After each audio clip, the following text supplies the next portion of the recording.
Problema nenhum.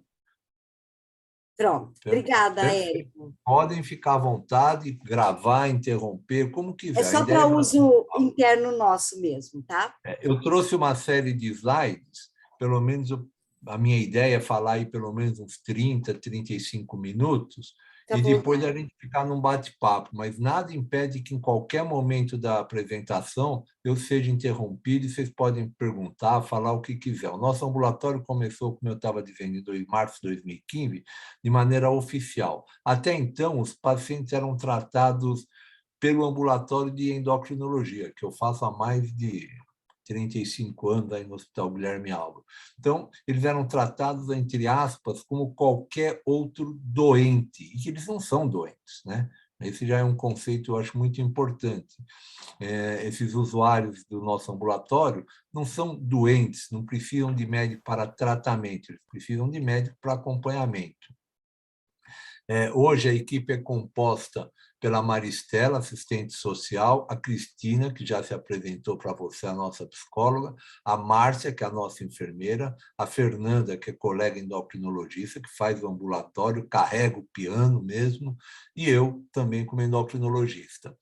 No início, em março de 2015, só tínhamos nós três, a Cristina, a Márcia e eu. E nós tínhamos uma outra assistente social que era cedida pela prefeitura, que era a Patrícia. Então, nós quatro é que bolamos e iniciamos o ambulatório. De maneira geral, né, só para vocês terem uma ideia, como é que funciona? O usuário procura, o paciente procura o ambulatório e ele é recebido pelo assistente social, que vai fazer o agendamento e, eventualmente, um acolhimento para esse paciente. O primeiro contato que ele tem é com a psicóloga. Nós não fazemos acompanhamento de pacientes que não façam acompanhamento psicológico, preferencialmente com o nosso psicólogo, com a Cristina, mas nada impede que ele faça o acompanhamento com outro psicólogo fora do nosso serviço, não tem problema nenhum em relação a isso. A Cristina, quando acha conveniente, encaminha para a equipe médica, que se eventualmente prescrever algum medicamento, esse paciente vai na farmácia buscar, essa é a vantagem dele acompanhar no nosso ambulatório, que o Estado fornece a grande maioria, para não dizer 100% dos medicamentos necessários, e ele recebe, então, uma consulta com o enfermeiro, que vai orientar como ele deve usar esse medicamento prescrito. Caso não seja prescrito nenhum medicamento pela equipe médica, ele acaba indo para o enfermeiro também para receber as orientações do porquê que ele não está recebendo nenhum tipo de medicamento. Se ele tiver, porventura, alguma dúvida, ainda nós encaminhamos para o auxiliar de enfermagem, que se for um medicamento injetável, que vai ensinar ele ou vai fazer a aplicação do medicamento. Então, de maneira geral, é assim que funciona o nosso ambulatório, né? Então, o acolhimento é feito para qualquer pessoa que esteja em desacordo psíquico com seu sexo biológico, tá? Esse acolhimento é feito pelo assistente social, como eu já comentei, não existe nenhum tipo de restrição. A ideia é identificar as demandas desse paciente, garantir o serviço ao serviço público, com todo o respeito que esses pacientes merecem, e é solicitada, como a Sandra assim solicitou uma permissão para gravar, nós solicitamos uma permissão para que ele permita que nós entremos em contato com ele nos próximos atendimentos. Ele é encaminhado, então, para uma avaliação psicológica. Quem faz isso, obviamente, é a psicóloga, que vai investigar a psicodinâmica da personalidade desse paciente, tentar compreender as suas necessidades, todos os acompanhamentos que, eventualmente, ele precisa ser feito no hospital, ela já encaminha para ele ser matriculado em outros serviços, em outras especialidades, e aí, eventualmente, ele pode chegar no médico, onde ele vai ter uma consulta de clínico geral, para ver alguma outra necessidade, onde vai ser investigados sintomas e sinais de doenças sexualmente transmissíveis, se ele é portador de HIV ou não. E aqui vai um comentário: nós acreditávamos que grande parte desses pacientes pudessem ser portadores de HIV. E, pelo contrário, viu? A minoria, graças a Deus, são muito poucos os pacientes do nosso ambulatório que são portadores de HIV.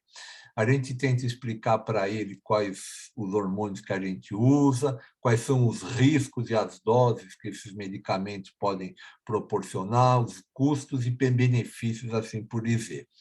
Essa avaliação é feita sempre por um endocrinologista, e é obrigatório que ele assine um termo de consentimento livre e esclarecido, onde a gente faz, eu trouxe o nosso termo, onde a gente faz as principais ressalvas e cuidados que ele deve ter no uso desses medicamentos e quais eventuais riscos que ele eventualmente pode estar correndo usando esses riscos. A coisa tem que ser bem clara em todos os sentidos. A gente marca uma consulta a cada 4 a 6 meses, preferencialmente cada 4 meses no primeiro ano e depois a cada 6 meses.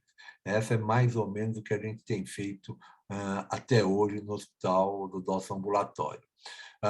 Os medicamentos que são padronizados, eu no final vou entrar com mais detalhes em relação a isso, para uso de estrógeno, né, que seriam para as mulheres transexuais, o valerato de estradiol, de 2 a 4 miligramas por dia, associado ou não ao acetato de ciproterona, que é uma droga que impede a ação da testosterona, porque essas mulheres transexuais, principalmente no início do tratamento, eles têm altos níveis de testosterona. Então, a gente tenta impedir a produção usando valeriato de estradiol, que vai inibir o eixo FSH-LH, isso vai fazer com que pare a produção de testosterona, e para a testosterona que já está circulando, a gente acaba usando o acetato de ciproterona, que é uma substância que se liga no receptor da testosterona, impedindo que a testosterona circulante faça seu efeito. Se eu falar algum termo que o pessoal, por qualquer motivo, não esteja habituado, pode me interromper, perguntar, não tem problema nenhum, tá certo? Esse é o esquema que a gente usa. Tá? E a gente faz, obviamente, o acompanhamento com todos os exames laboratoriais, FSH, LH, testosterona, estradiol, tudo. Né? Fazemos ultrassom de mamas anualmente, densitometria a cada 2 anos. Para essas mulheres trans, a gente vai fazer PSA quando for acima de 50 anos, anualmente. Se for abaixo disso, mas com mais do que 30 anos, a gente faz pelo menos um inicial para a gente ter um parâmetro de base desse PSA. Para os homens trans, a gente tem usado o tecantonato de testosterona. Eu vou me permitir aqui falar os nomes comerciais, porque no Brasil só tem 2, né? Que é o Ormus e o Nebido. E são esses medicamentos são relativamente caros. Esses medicamentos custam em torno de mais ou menos R$350 e a aplicação é a cada 12 semanas, a cada 3 meses. O governo fornece. O governo do estado de São Paulo fornece para os nossos pacientes esses medicamentos. Quando não tem esses medicamentos, a gente pode usar os de usos mensais, que são bem mais baratos, só que causam uma oscilação na concentração sanguínea muito maior do que um decatonato, porque o decatonato ele tem maior estabilidade, por isso que ele permite uma aplicação a cada 3 meses, enquanto que os outros são de uso mensais ou até mesmo cada 15 ou 21 dias. Da mesma maneira que para as mulheres trans, nesses homens trans a gente faz todo o perfil hormonal, FSH, LH, prolactina, faz todos, né? Depois, se quiserem, eu posso mandar isso aí, essa aula mesmo, aí por e-mail, para quem tiver interesse em ver com mais detalhes, né? Porque eu sei que é muita informação, não tem problema nenhum. E da mesma maneira, a gente faz a densitometria a cada 2 anos. Quando necessário, a gente faz uma avaliação urológica desses pacientes. A vantagem de a gente estar dentro do Hospital Guilherme Álvaro é que o Guilherme Álvaro possui todas as especialidades médicas, todas. Então, a gente consegue encaminhar esses pacientes para o especialista que for, mesmo ele não sendo parte da nossa equipe, mas ele é funcionário do Estado e esses pacientes são atendidos como qualquer outro paciente. Então, se ele tiver uma necessidade urológica, uma avaliação proctológica, seja lá o que for, nós temos acesso aos ambulatórios desses especialistas. Né? É feita uma avaliação psiquiátrica quando a Cristina acha necessário. Quando a gente vê que um paciente, por um motivo qualquer, precisa de um psiquiatra, a gente encaminha, ou mesmo quando ele já vem fazendo algum tratamento, uma demanda espontânea, a gente acaba encaminhando para o serviço de psiquiatria do Hospital Guilherme Álvaro. Nós temos também um serviço de fonoaudiologia que funciona em conjunto com a Faculdade de Ciências Médicas de Santos, né, a Uniluz, tem um bom serviço de fonoaudiologia para fazer treino vocal, mudar o timbre de voz, mudar o posicionamento da voz. É um serviço muito interessante que alguns pacientes fazem uso e gostam muito, né? Seja lá qual for o encaminhamento necessário, como eu já falei, a gente acaba encaminhando. Para procedimento estético, nós tínhamos até um cirurgião plástico na nossa equipe, né? O doutor Daniel, que trabalhava, inclusive, junto com o Vicente Tarricone, que é o The Best da mama aqui no Guilherme Álvaro. Ele tinha um cirurgião que trabalhava com ele, faziam as mamoplastias após mesmo fazer a mastectomia desses pacientes, né? Eles trabalhavam juntos e muitas vezes, às vezes, quando possível, colocação de prótese. O governo não fornece essas próteses, o Vicente é que consegue, às vezes, algumas próteses com o pessoal do Rotary, mas é principalmente para o pessoal que faz mastectomia por neo de mama. Então, é difícil para a gente conseguir essas próteses para os nossos pacientes, né? Mas o cirurgião plástico ajuda muito a gente, porque é muito frequente os pacientes virem tendo usado silicone industrial. E o uso de silicone industrial, que é muito mais barato, é muito mais fácil de injetar, com o tempo dá uma série de problemas. O principal dele, que como ele não é muito bem encapsulado, ele acaba rompendo essa cápsula e acaba escorrendo pela pele. Nós temos uma paciente lá que fez isso no glúteo e está com um problemão, porque está com a perna toda infiltrada de silicone. O pessoal da plástica não sabe nem como começar direito essa abordagem. Então, é importante que a gente tenha toda essa equipe de retaguarda. Então, dessa maneira, a gente tem condições de fazer todo o atendimento necessário para esses pacientes em qualquer tipo de especialidade.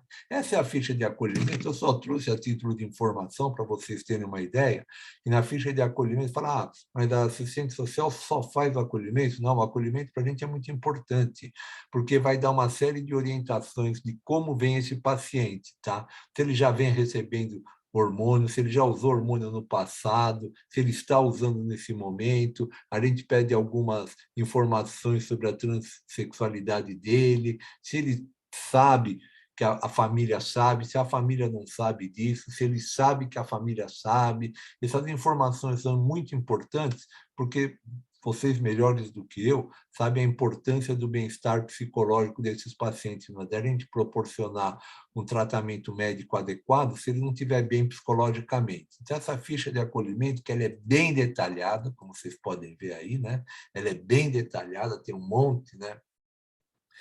Se faz uso de drogas, se tem relações com homens, se tem relações com mulheres. A gente tenta se aprofundar o máximo possível. Por isso que é muito importante que o paciente Ô, dê esse doutor. consentimento. Pois não.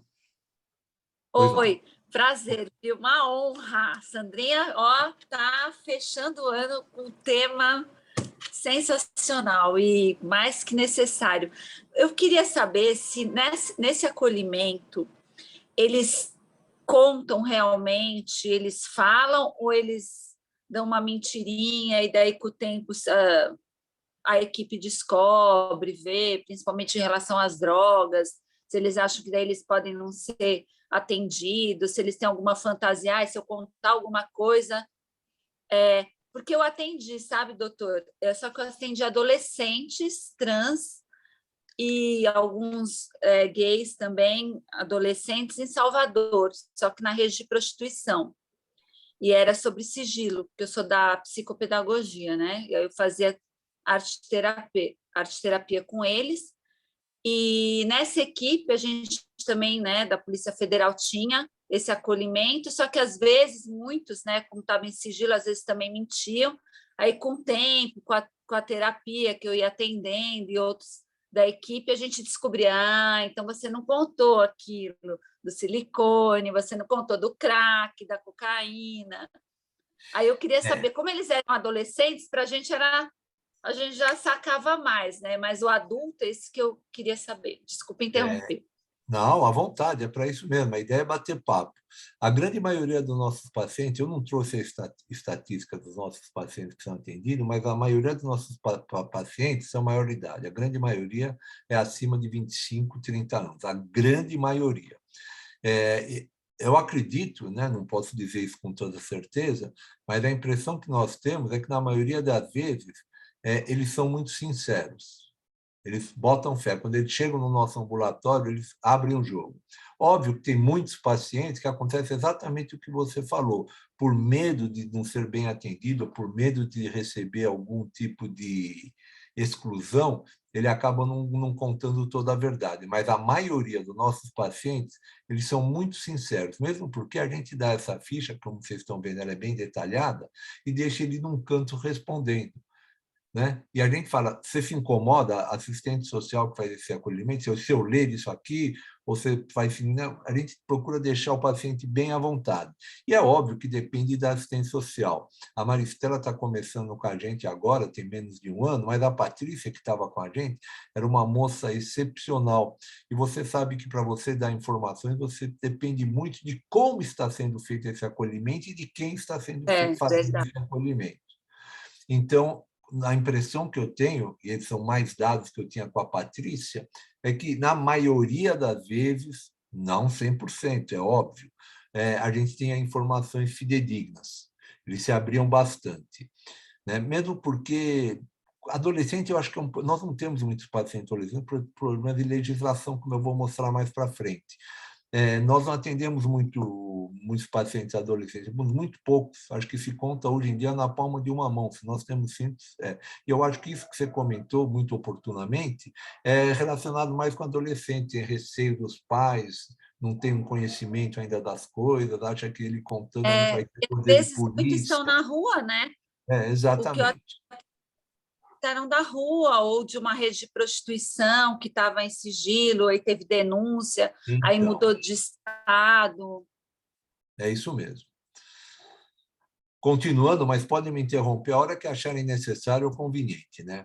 O termo de esclarecimento e responsabilidade que nós passamos no Guilherme Álvares, a gente deixa bem claro que tem outras coisas, mas eu trouxe aqui o que eu acho que é o mais importante, né? O que pode ocorrer para uma mulher trans, quando ela vai passar a usar estrógeno. Quer dizer, um corpo que só até então só tinha testosterona, o que pode acontecer? Quais são os riscos? Né?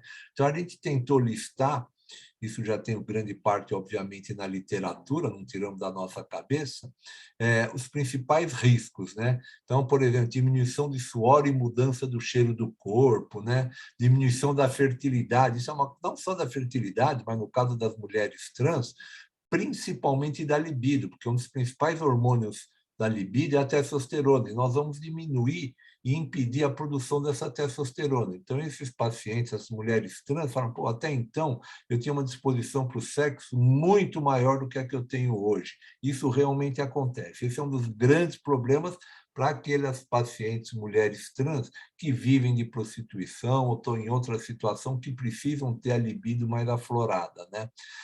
A gente deixa bem claro que esses pacientes, mulheres trans, podem engravidar, tá certo? Então, eles podem engravidar, sim, tá? Se eles tiverem relações com outras mulheres, eles podem vir a engravidar essa outra mulher, pode acontecer isso, né? Eles podem ter sintomas gerais, como qualquer outro medicamento de náuseas, vômitos, quer dizer, então, são todos muito bem listados, isso é entregue na mão do paciente para que ele leia com calma e na próxima consulta ele tire qualquer dúvida que ele achar pertinente para ele falar com a gente, o que quiser. E a gente também comenta o que não vai ocorrer, para não criar falsas expectativas. Quer dizer, nem mesmo com a retirada, eu não vou ter mais testosterona, doutor, eu quero fazer uma retirada dos testículos, eu não quero mais. Veja, não vai haver um desaparecimento dos pelos de maneira rápida, porque isso depende do fato de você bloquear a ação dos hormônios, não é pela produção, o hormônio mesmo circulando precisa ser bloqueado, não vai haver um afinamento da voz, por isso que é importante o acompanhamento com a fonoaudióloga. O pomo de Adão é um dos grandes problemas, é só com cirurgia, então é importante que o paciente saiba disso, isso não vai acontecer nem que ele retire os testículos. E a gente põe bem claro para esses pacientes que eles podem transmitir doenças sexualmente transmissíveis, que eles podem engravidar uma mulher, se tiver, como eu comentei, se tiver relações sexuais, estão com risco aumentado de trombose, tanto o uso de testosterona como aqui no caso o uso de estrógeno, podem sim, principalmente se tiver mais do que 35 anos, principalmente se for fumante, podem aumentar bastante o risco de trombose. Graças a Deus, nós não tivemos nenhum caso ainda no Guilherme Álvaro, mas isso é descrito na literatura, né? E qualquer coisa ele pode contar com a equipe do nosso ambulatório para qualquer tipo de orientação que ele quiser, como se ele quiser discutir sobre dieta.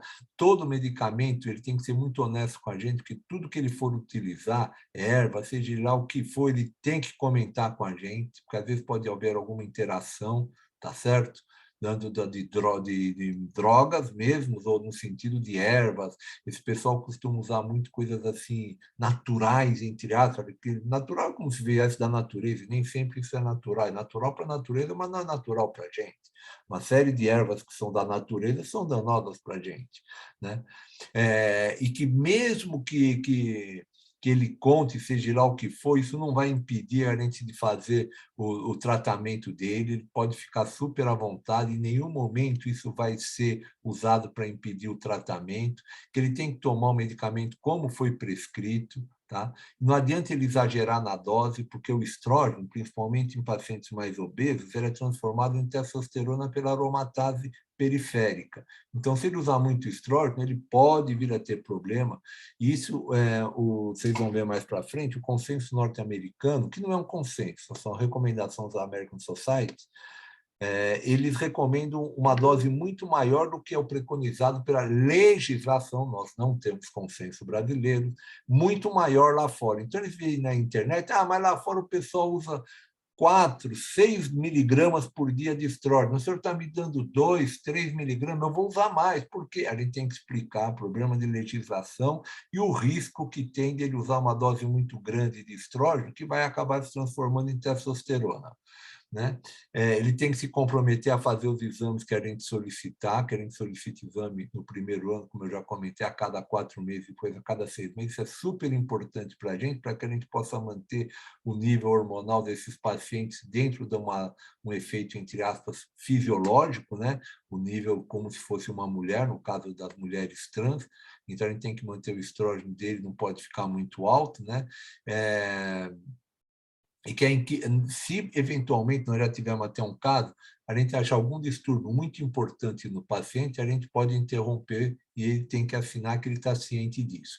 Nós tivemos um paciente, vocês sabem que a testosterona, ela torna as pessoas um pouco mais agressivas, né? Uma das características da testosterona. E nós temos um paciente que já tinha uma agressividade prévia, conforme nós fomos dando testosterona, ele ficou muito agressivo e nós resolvemos suspender. Ele ficou muito bravo, mas ele entendeu que era melhor para ele naquele momento. Nós suspendemos, obviamente, temporariamente, depois voltamos com doses menores. E no caso dos que usam testosterona, quer dizer, homens trans, eu acho que vocês já estão bem familiarizados com essa nomenclatura, né? Homens trans, os que são biologicamente femininos. Então, esses pacientes têm um alto nível de estrógeno e precisamos aumentar os níveis de testosterona dele. Então, a gente diz quais são as principais alterações que podem acontecer: o aumento da oleosidade da pele devido à testosterona, mudança de voz, obviamente a interrupção da menstruação, né, uma diminuição temporária ou permanente da fertilidade, pode aumentar a pressão. Então, quer dizer, tem uma série de alterações que eles precisam estar cientes e alertados que podem acontecer. E, da mesma maneira, o termo de consentimento livre esclarecido dos homens trans também tem os riscos, né, de desenvolver doenças ginecológicas, como câncer de mama e útero, por isso que é importante que eles continuem fazendo acompanhamento ginecológico. Nós tínhamos um ginecologista muito bom que fazia o acompanhamento. Nós estamos trocando agora, porque, infelizmente, mesmo entre os médicos, eu acho que o Vicente até deve ter comentado, existe um certo preconceito, por mais absurdo que pareça. Então, quando eu convido alguém para fazer parte da nossa equipe, Érico, eu não vou mexer com isso, como se isso fosse uma coisa ruim ou isso fosse denegrir a imagem dele. Não, isso não é para mim, eu não tenho experiência. Não, mas a gente discute, eu preciso que alguém faça só exame ginecológico, como faz em qualquer outra mulher. Eles têm uma aparência, têm a passividade de um homem, mas eles precisam fazer exame ginecológico. Não, vai complicar, a sala de espera lá do meu ambulatório só tem mulheres, vão ver um cara com aparência de homem. Então, é difícil às vezes. Nós temos um colega muito bom, mas por uma série de motivos também deixou de fazer, e agora nós estamos treinando, aprendendo também, obviamente, com outros colegas para fazer esse exame ginecológico dos nossos pacientes, tá certo? Tem que entender que o uso de testosterona não vai impedir que ele transmita uma doença sexualmente transmissível, então ele tem que ficar atento a isso, que ele pode sim engravidar, ficar grávido se ele tiver relação com outro homem, relação vaginal, obviamente. Então, quer dizer, ele tem que estar ciente de tudo isso, também tem risco menor, mas tem risco de trombose, principalmente se tiver mais de 40 anos, se estiver fumando, se estiver obeso, e ele deve contar para a equipe de ambulatório qualquer outro tratamento que estiver fazendo, compartilhar as informações, e ele é sempre informado que a equipe continuará a dar o atendimento que for necessário, independente de qualquer informação que ele dê. Isso vai de encontro ao que a Cláudia tinha comentado, não é a última linha aqui. Fui informado que a equipe continuará a me dar atendimento, independente da informação que der a ela relativa aos procedimentos. Então, qualquer coisa que ele contar, vai ficar entre nós. Pois não. Eu de novo. Não, fale, lógico. Teve algum trans grávido? Não, nós não tivemos no ambulatório, mas tivemos um casal trans que queria engravidar. Entre aspas, para alívio meu, ainda não engravidaram, porque já é descrito isso na literatura. É uma dificuldade que vocês não fazem ideia. Vocês não fazem ideia. Esses pacientes vinham usando... E se prejudica a gravidez por causa dos medicamentos, de tanto hormônio, né? Digo, num trans homem que fica grávida. Nós não, esse casal, não sei se a Cristina chegou a comentar, ela tinha um contato muito grande com esse casal. Estava querendo, e a gente alertando dos eventuais riscos. Mas a literatura agora está começando a relatar mais desses casos. É possível manter essa gravidez. Mas, olha, eu já tenho muito e poucos cabelos, mas muitos brancos, poucos que restaram. E eu não gostaria de enfrentar essa situação nessa altura do campeonato da minha vida, viu? Porque eu acho que é muito complicado. Eu teria que reestudar um monte de coisa, sou bem sincero. Eu fiquei pensando se na gravidez, né? Porque se com tanta coisa no corpo, os hormônios, se não afeta, tem algum risco para o bebê, ou para ele mesmo.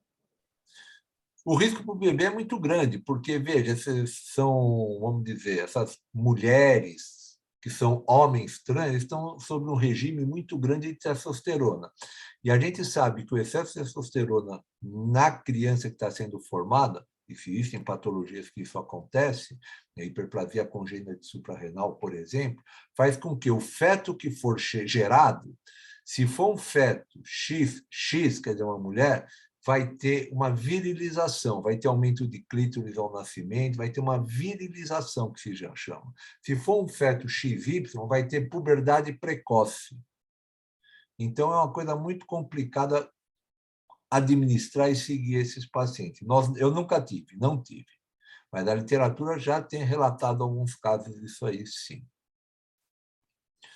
Obrigada, hein? Nada, interrompa quantas vezes quiser, não se acanhe, fique à vontade. Tá? Eles têm que entender também que cada pessoa é uma pessoa e as respostas são diferentes, não tem como a gente prever como é que vai ficar a resposta individual de cada um. Muda muito a configuração corpórea, muda muito a distribuição de gordura, a massa muscular. Não adianta o homem trans querer ter um corpo de Rambo, porque não vai chegar lá só com medicamento, tem que fazer exercício, e mesmo às vezes não chega, como outros homens não chegam também. E a mesma coisa é válida para as mulheres trans. Eu quero ter um corpo de bailarina. Não, calma, não é bem assim a história. Óbvio que vai ajudar, mas isso não é o mais importante.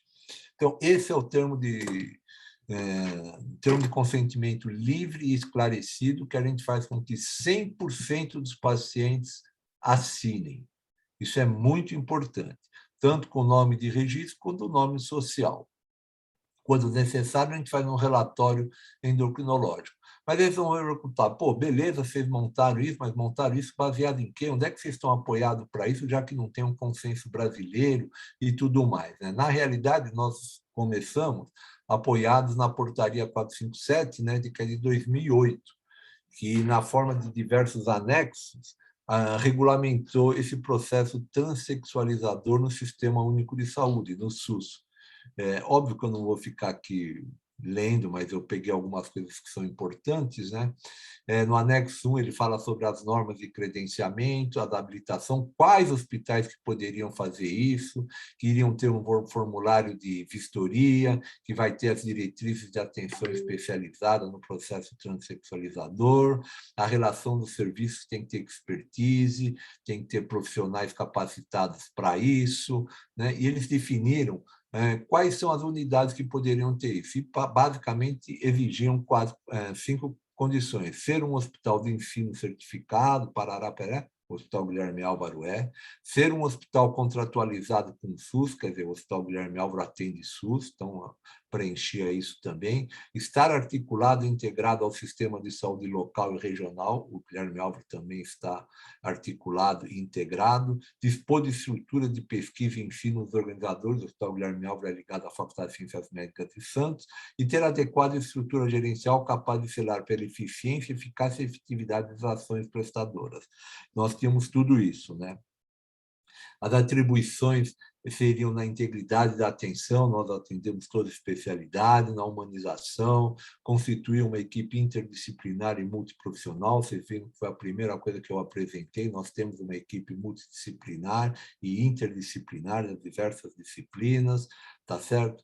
E as secretarias de Estado, de cada estado, obviamente, e eventualmente as secretarias municipais, de gestão plena, que estabeleça o fluxo. Quem é que vai chegar nesses pacientes? Eu demonstrei isso, como é que o paciente pode chegar ao nosso serviço, e definir que esse credenciamento vai ser descentralizado, quer dizer, não pode ser só um para toda uma região. Eles, nessa portaria, mostrando que esse processo transexual deverá ser submetido a uma regulamentação, tá certo? Criar um código de serviço para isso, para poder reembolsar os hospitais que fazem esse tipo de atendimento, porque antigamente tinha uma coisa chamada Código 7, que é que o médico, assim, você recebia pelo serviço prestado. Hoje em dia, o médico não recebe nada, quem recebe é a instituição, o médico é um assalariado.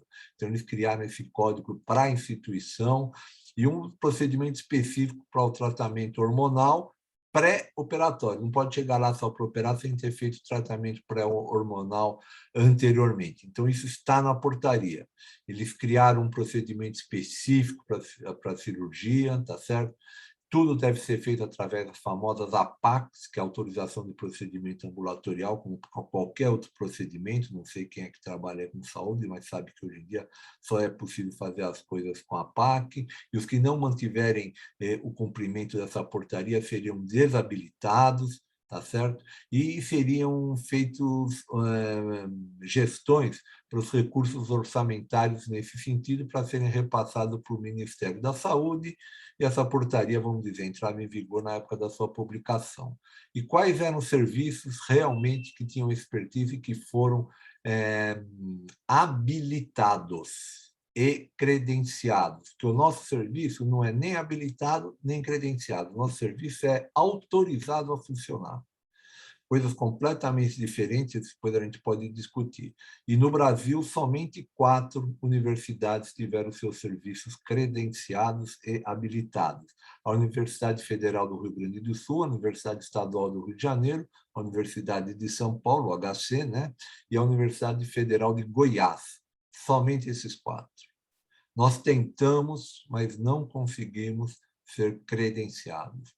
É uma burocracia muito grande, e na época, isso estou falando coisa de 2019, 2020, muito difícil para nós, não conseguimos. E até hoje são só esses 4 que estão credenciados. O resto são serviços autorizados a funcionar.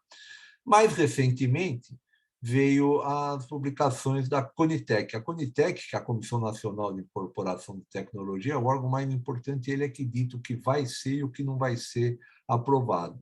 E devido a essas propostas já de 2008 e tudo, eles precisavam disponibilizar o dinheiro, conforme foi dito na portaria. Então, eles viram que todas essas demandas envolviam tecnologias de baixo custo e baixo impacto orçamentário. Então, eles estabeleceram os chamados PCTD, que tem tudo, né? Que são os protocolos clínicos e diretrizes terapêuticas, né?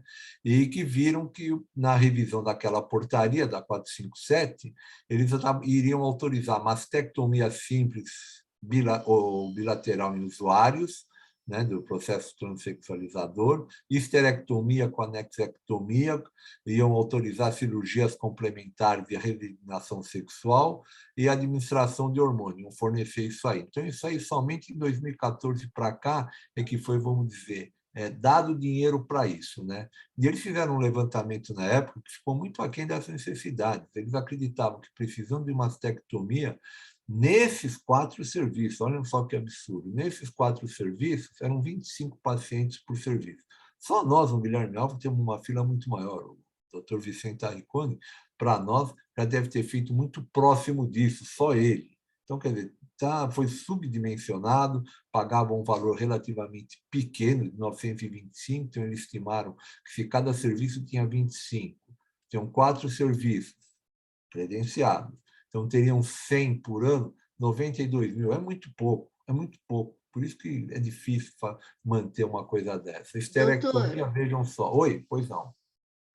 Quando o senhor falou ser habilitado ou credenciado, no caso, o credenciado ele teria um rendimento, receberia mais ou poderia fazer mais operações, é por isso? Sim. Ser credenciado daria essa diferença? A grande diferença, no fundo, entre o credenciado e o autorizado, como é o nosso caso, aqui no Guilherme Alves, nós somos autorizados a funcionar, nós não somos credenciados. A grande diferença é o seguinte: quando você faz uma contratualização de um serviço, você recebe diretamente por esse serviço do Ministério da Saúde. Quando você só está habilitado, quando você só está, autorizado, esse dinheiro não vem do Ministério da Saúde. Todo o dinheiro que a Secretaria do Estado, por exemplo, vou falar do Estado de São Paulo, que eu conheço bem, tudo que o Estado de São Paulo faz em relação à saúde, tudo vai para um caixa único. Esse caixa único na Secretaria de Estado de Saúde do Estado de São Paulo. Esse dinheiro é distribuído de acordo, entre aspas, ao bel prazer do seu secretário, quase que independente do que ele faz, quase que independente do que cada serviço faz. Ana, eu estou vendo sua cara, mas isso tem as suas vantagens e as suas desvantagens.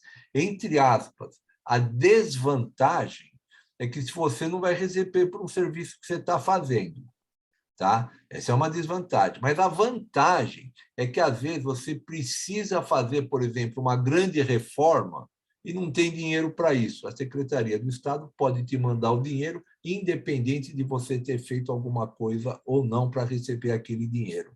Não sei se eu fui claro.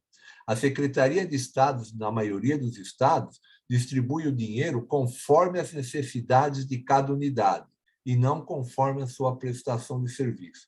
Isso Entendi. Tem os dois lados da moeda. Para ser credenciado, o que precisaria o Guilherme Álvaro? Qual é o porquê não ser credenciado? Nós não temos expertise, por exemplo, para fazer a cirurgia de transexualização, a redesignação. Nós não fazemos, nós não temos expertise, nós não temos massa crítica para isso. Então, especificamente, isso já seria um grande imbróglio. Mas nós poderíamos ter um serviço que nós teríamos convênio. Poderia, mas teríamos que arranjar esse serviço. Então, por exemplo, só para você entender uma outra coisa que talvez fique mais fácil. Eu fui diretor do hospital durante algum tempo, então eu vou te explicar. Nós fazemos cateterismo, tá? No coração, coisa super frequente. Nós temos lá uma hemodinâmica que é maravilhosa.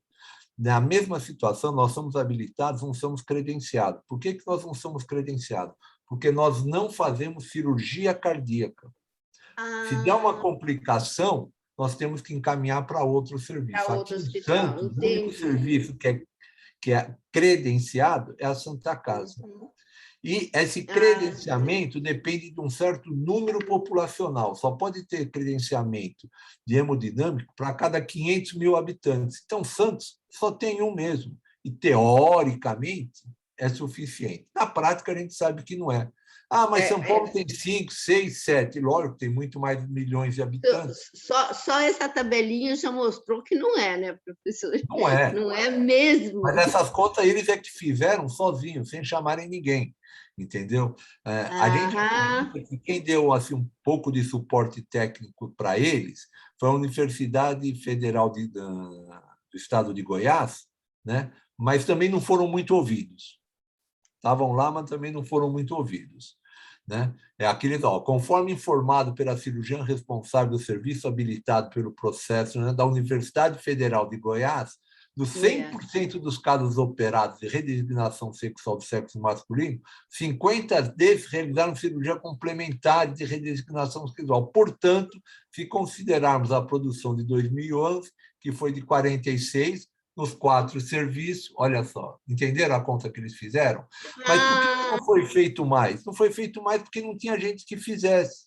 E não tinha quem pagasse até então. O hospital estava principalmente, em outro lugar para fazer isso. Entendi, professor. Obrigada. Nada, pode me interromper quando necessário. A mesma coisa em relação à administração hormonal.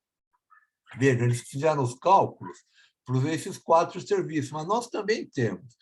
O Estado, como eu já comentei, manda isso para a gente, mas o Estado não está recebendo uma verba específica do Ministério da Saúde para isso, ele está dando verba de outro lugar. Tá? Mesma coisa em relação ao processo de transexualização por atendimento clínico. Olha quanto eles pagam, né, a consulta para quem acredita. R$ 39,00 é muito aquém das necessidades do hospital para manter esse serviço. Entendeu? É óbvio que nós somos um país pobre, isso aqui é uma outra discussão, a parte financeira, a gente pode até discutir a parte financeira da saúde, mas é que é um país pobre, essa que é a realidade. Então, veja que o total, a Conitec, quando autoriza esse tipo de coisa, ela autoriza levando em consideração os números que ela tem. Os números que ela tem eram subdimensionados, então ficou muito abaixo das condições necessárias para o bom desenvolvimento. Mas, de qualquer maneira, a partir daí, a Conitec recomendou ao Ministério da Saúde que separasse dinheiro para isso, e assim foi feito, e desde 2014 tem a portaria do Ministério da Saúde separando, entre aspas, dinheiro para isso. Posteriormente, agora mais recentemente, como eu já falei, como nós não temos consenso, a gente se baseia em resoluções e portarias. Tem a resolução do Conselho Federal de Medicina, que levando em consideração a incongruência de gênero e transgênero, a não paridade, ele começa definindo o que é essa incongruência de gênero. Então, eles fazem uma série de considerações, eles resolvem, então, redefinirem e ampliar esse processo transexualizador no SUS, a necessidade do Conselho Federal de Medicina disciplinar esse cuidado, já que não tem um consenso aprovado por todas as especialidades, né? Então, eles definem o que é esse transgênero ou essa incongruência de gênero, tá certo? Aí que vem a nomenclatura que a gente usa até hoje, que é a nomenclatura oficial, homens transexuais, porque nos Estados Unidos e em outros países a nomenclatura é um pouquinho diferente. Esses homens transexuais são chamados de macho para fêmeas, em inglês. Né? E aqui a gente usa o termo homens transexuais e mulheres transexuais. Né? Mulheres transexuais são nascidas com sexo masculino, mas se identificam como mulher. E homens transexuais é o inverso. Definem o que é travesti, tá? Então, o Conselho Federal de Medicina oficialmente só definiu isso em 2019. Que a afirmação do gênero é um procedimento terapêutico multidisciplinar, né? Que é importante dar atenção integral à saúde desses pacientes, tá? Que deve incluir o acolhimento, acompanhamento, procedimento clínico, cirúrgico, pós-cirúrgico, fazer uma atenção especializada, e eles começam a criar um outro termo para esse processo transexualizador, que é um termo que eu ainda não estou muito bem familiarizado, mas o termo que é o mesmo, a ideia é a mesma, chama-se projeto terapêutico singular, que, teoricamente, cada unidade vai ter que ter o seu discutido previamente com todos os participantes desses eventos. Né? Então, aqui ele define o que é esse projeto terapêutico singular num anexo isolado, né? Fala a importância de você ter também um pediatra, porque, eventualmente, você pode ter pacientes menores de idade, de 18 anos, você pode ter que ter um psiquiatra, endocrinologista. Então, no projeto terapêutico singular, quem vai fazer parte desse projeto, tá certo? Deverá ser informado previamente sobre os procedimentos e intervenções clínicas que esse projeto vai propiciar a esses pacientes, a importância de você dar aos familiares e os indivíduos desse vínculo social desse paciente devem ser orientados também dentro desse projeto singular, deve ter pessoas para isso, fazer o acompanhamento dos familiares desses indivíduos, que têm um vínculo social com esses pacientes, né? E aqui começam umas coisas práticas. Atenção médica especializada ao transgênero é vedado no início da hormonioterapia cruzada antes dos 16 anos. Em outras palavras, eu não posso dar hormônio pelo Conselho Federal de Medicina para crianças ou pacientes abaixo de 16 anos. Isso é um problema, porque nós temos pacientes transgêneros, sim, que merecem hormonioterapia, sim, antes dos 16 anos. Então, aí começa a ter uns viés. Né? Talvez fosse até mais benéfico, né, professor? Com certeza. Se começar antes, talvez fosse bem mais benéfico. Com certeza. O que eles permitem que a gente faça, o que diz agora para crianças e adolescentes, não aqui, mas lá fora, que é o que a gente acaba fazendo também, é o bloqueio puberal. A gente impede o desenvolvimento da puberdade. No Brasil, não é permitido. Mas, na prática, todo mundo que trabalha com isso faz isso. Já que eu não posso dar hormônio, pelo menos eu vou impedir que os caracteres sexuais secundários daquele sexo apareçam de uma maneira mais relevante nesses indivíduos, como, por exemplo, desenvolvimento do seio. Então, a gente bloqueia, existem medicamentos que bloqueiam isso aí. Né?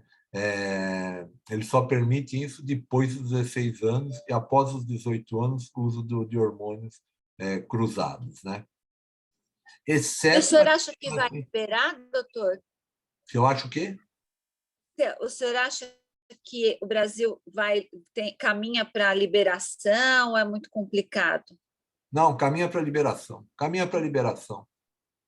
Caminha para a liberação. É só as sociedades médicas, que também agora que estão acordando para isso, se reunirem e fazerem um consenso. É que não existe isso.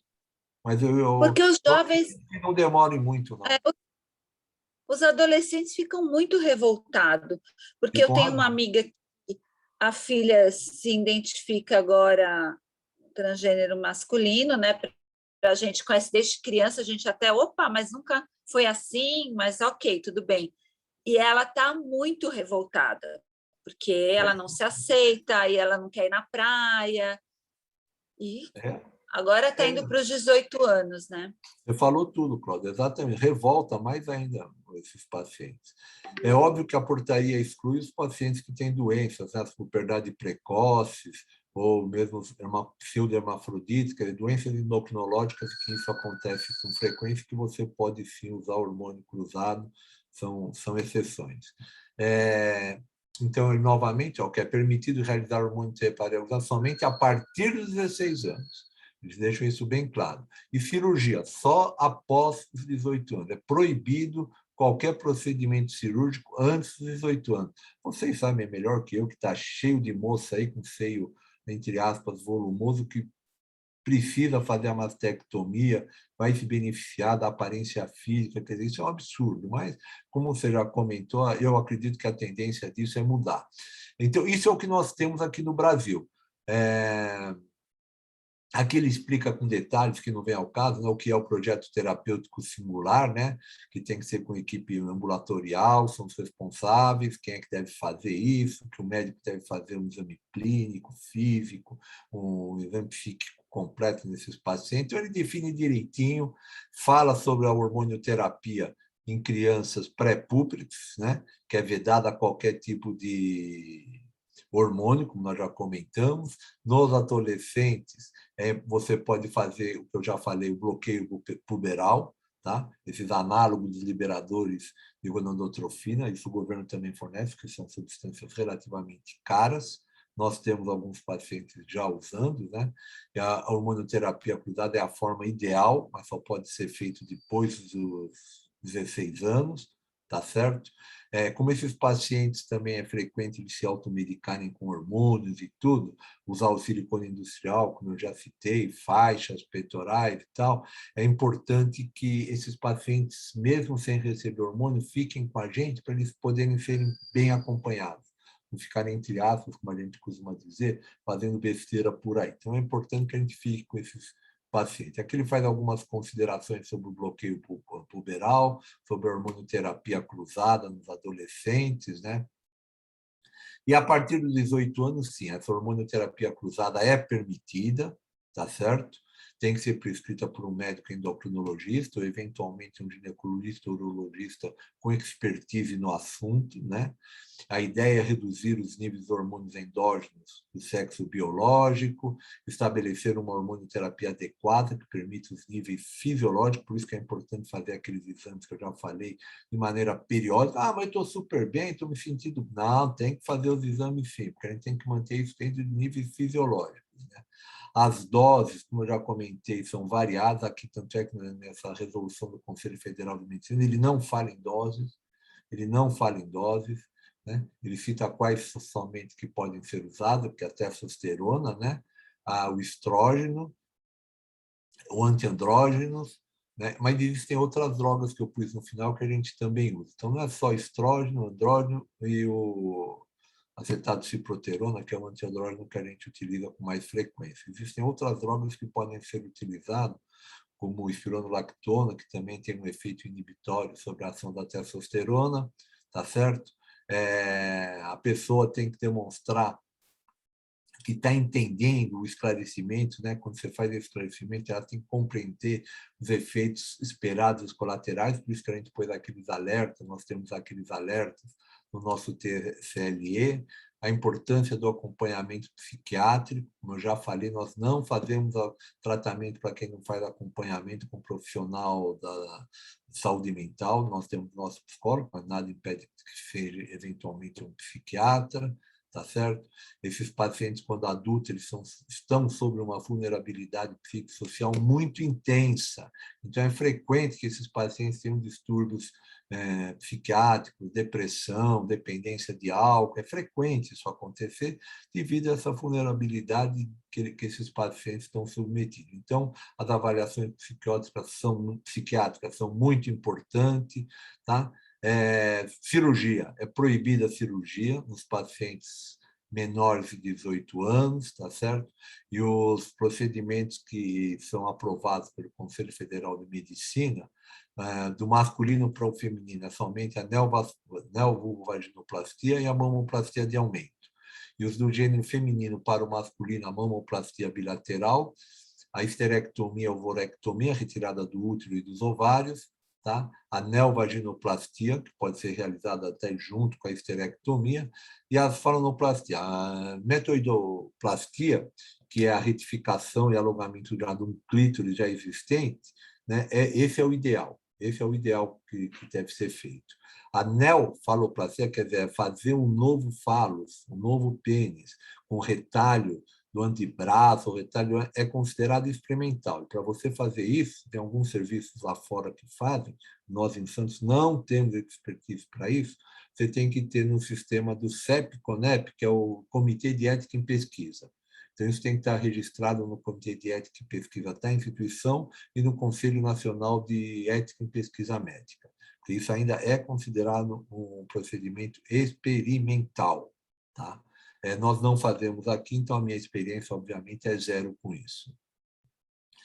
Mas o que nós temos de científico mesmo? A gente acaba seguindo, que são os guidelines norte-americanos, né? Esse é o guideline da Endocrine Society, tá? Que é o que a gente usa, que foi publicado em novembro de 2017, é o mais recente. Depois disso, eles também não publicaram nada, eles fazem uma série de definições. Eu tomei a liberdade aqui de traduzir, né, o que é o sexo, o que é a identidade de gênero, consenso, não é um consenso, perdão, é um guideline, é uma diretriz muito bem escrita, como os americanos fazem essas coisas muito bem, né? Então, eles definem quais são os termos que devem ser usados, o que é heterocismo, heterocismo martividade, quer dizer, o que é o normal, entre aspas, nos pacientes cis, né? Heterocis. Como é que ele tem o sexo biológico? Um homem tem um sexo biológico de homem, identidade de homem, expressão de masculina e orientação sexual de mulher. Quando é diferente disso, deixa de ser heterocismo normatividade. Eles definem direitinho o que é orientação sexual, o que é identidade sexual, o que é a resignação sexual, o que é uma pessoa trans. Você vê lá que eles usam o termo mulher trans, macho-fêmea, entendeu? E homem trans é a fêmea-macho, como está aqui mostrando, entendeu? Como é que deve ser feita essa transição? Tá certo? Quais são os principais procedimentos para o diagnóstico? Sempre, seja feito por um profissional de saúde mental. Esse MHP que vai aparecer várias vezes é um profissional de saúde mental, um psicólogo, um psiquiatra, tá certo? Como é frequente a taxa de remissão desses distúrbios de identidade de gênero depois da puberdade, quer dizer, a pessoa entrasse assim por se arrepende, a mudança completa do papel social e tratamento hormonal em crianças pré-públicas deve ser feita sempre com esse profissional da saúde mental. O médico deve avaliar bem para que os efeitos reversíveis da supressão hormonal sejam bem orientados para esses pacientes. Quer dizer, eles fazem uma série de recomendações, já falam aqui também sobre o tratamento em crianças. Lá, sim, é permitida já a utilização desses hormônios, mas eles também recomendam que inicialmente seja feito somente pelo bloqueio, mas você pode usar, recomendamos que os análogos de GNR sejam usados para atingir a supressão dos hormônios da puberdade, tá certo? Eles recomendam, eles sugerem, eles não proíbem, a palavra é bem diferente. Sugerimos que o desenvolvimento ou pode ser realizado por volta dos 16 anos, que aumente gradualmente, tá certo? Encaminhar esses pacientes para uma cirurgia quando a expectativa de vida dele, expectativa real da vida, né? Como é que está o papel dele na sociedade, para que ele fique satisfeito com os efeitos dos hormônios, né? Então, eles têm lá uma série de recomendações dentro desse guideline, que é o que a gente acaba seguindo aqui, que é o que nós temos, né? Ele sugere o monitoramento contínuo desses pacientes, monitorar os níveis de prolactina. Aqui já tem uma parte um pouco mais técnica, né? Avaliação de fatores de risco cardiovascular, a importância de fazer a densitometria óssea, o rastreamento de mama para os homens trans, o rastreamento de doença de próstata e câncer de próstata para mulheres trans. Tá? Eles sugerem que os homens trans sejam avaliados os riscos e benefícios de fazer a esterectomia total e a oforectomia como parte da cirurgia de redesignação, porque esses gônadas, quando submetidos a um alto nível de hormônio cruzado, têm maior chance de neoplasia. Fazem alguns comentários sobre as cirurgias de redesignação, tá certo? Sempre com profissional da saúde, esse MHP é o profissional de saúde mental, que tem que considerar junto com o médico clínico que estiver acompanhando, fazer pelo menos o acompanhamento de 1 ano de tratamento hormonal antes de fazer a cirurgia, tá? Esses são os andrógenos, isso aqui são os 3 últimos slides que eu coloquei, que são as substâncias que a gente usa. Não é recomendado, não tem nenhum guideline, mas às vezes a gente acaba usando a espironolactona, porque inibe diretamente a secreção de testosterona e a ligação desses andrógenos e seus receptores. A gente usa bastante o acetato de ciproterona, né, que é o androcuro, o nome comercial mais conhecido, esses agonistas para bloquear a puberdade exclusivamente, inibidores da alfa-retose, algumas pacientes acabam usando para tratamento de próstata, para queda de cabelo, tá? Eles têm um efeito muito bom também para bloquear esses andrógenos, tá? A testosterona que nós temos no Brasil é a durateston e o deposteron de uso quinzenal ou mensal, depende da dose, né? E um decadonato, como eu já comentei, que é o mais caro, tem cada 3 meses, né? Que é o melhor, é muito caro. O governo está fornecendo, mas às vezes não fornece com a regularidade esperada, né? A gente não usa progesterona, que poderia ser usado, principalmente a medroxprogesterona, e aqui entra, como o pessoal diz, uma salada de fruta, porque no Brasil os estrógenos têm de tudo quanto é jeito, né? Tem os estrógenos conjugados, que o que nós mais usávamos, que é o padrão, era o Premarin, saiu de fabricação, só ficou como conjugado estrogênio Repogen, que é uma dificuldade para achar, né? O 0,625, que a gente gostava também, Andrágeno, nós temos lá no hospital, é o Menoprim, tá? Outros são todos, depois aí os nomes para o pessoal saber. Estradiol, que nós temos, às vezes a gente não usa estrógeno conjugado, só o estradiol parece ter um efeito mais rápido, né, nesses pacientes. Isso é o que eu tinha para apresentar, eu fico à disposição, me desculpem se eu me alonguei mais do que devia, eu me programei para falar aí mais ou menos 40 minutos, acho que eu falei 50 minutos. Desculpem, mas estou à Uau! disposição, eu vou parar de compartilhar aqui para a gente poder conversar mais à vontade. Vamos sim, uau, ó, maravilha. Você me fez pensar tanto, e eu acredito que também aos alunos. E eu achei muito, eu já começo a falando, eu achei muito interessante, doutor Érico, quando você já iniciou a palestra falando que a transgeneridade não é doença, né? Eu achei muito importante, porque, e acredito que os alunos também, porque é muito associado com doença ou distúrbio mental, e não é nem doença e nem um distúrbio mental, não é? E eu acho que aqui em Santos mesmo, esse trabalho que vocês fazem no HGA, no Guilherme Álvaro, é de uma importância tão grande. E eu aqui fiquei pensando, não sei, eu gostaria de saber a sua opinião. Tem alguma relação, porque você falou que é uma demanda até que alta, não é isso, Érico? A demanda que vocês têm. Nós temos hoje uma fila de espera enorme, aproximadamente 80 pacientes. Nossa! Nós atendemos toda a região, né? Estou falando não só de Santos, estou falando de toda a região, toda a chamada DRS4, que compreende Peruíbe, toda a São Vicente, Cubatão, Guarujá, são 8 municípios. Em relação ao fato de não ser uma doença, as doenças são classificadas mundialmente no CID, Classificação Internacional das Doenças. Infelizmente, esses pacientes são classificados como uma doença psiquiátrica, o código é F64. E a gente é obrigado a pôr na receita quando a gente faz a hormonização cruzada. Porque aparece uma moça para tomar na farmácia uma testosterona, vai falar, o médico errou, mas está lá, você é obrigado a pôr o código F64. É um absurdo, mas é o que existe.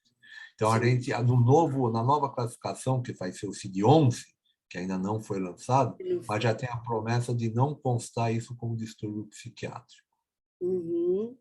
São evoluções, eu acho que ainda, né, será que o Brasil vai chegar um dia? Eu acho que vai, não só o Brasil, o mundo todo está mudando. O mundo todo, não é somos só nós, não. Sim. E você acha que... não, eu ia perguntar, eles são encaminhados para o serviço de vocês? Como que eles se sentem? Porque não sei se eles se sentem seguros para irem em busca de um serviço, principalmente quando são mais jovens, né? Eles são encaminhados, eles passam primeiro por uma triagem ou eles vão direto? Existem as duas possibilidades. Como eu coloquei no segundo ou terceiro slide, a gente tem uma demanda espontânea que é a partir de um telefone. Qualquer um pode ligar lá e tentar marcar já o primeiro acolhimento. Hoje em dia, nós estamos numa discussão com a DRS4, que é a nossa gestora, que é quem faz a gestão de saúde. Não sei se a Cristina teve a oportunidade de falar, porque ela tem participado das reuniões. A ideia dela é que a maior demanda inicial é pelo psicólogo, lógico, e ela não tem condições de atender todo mundo. Então, qual que é a nossa vontade?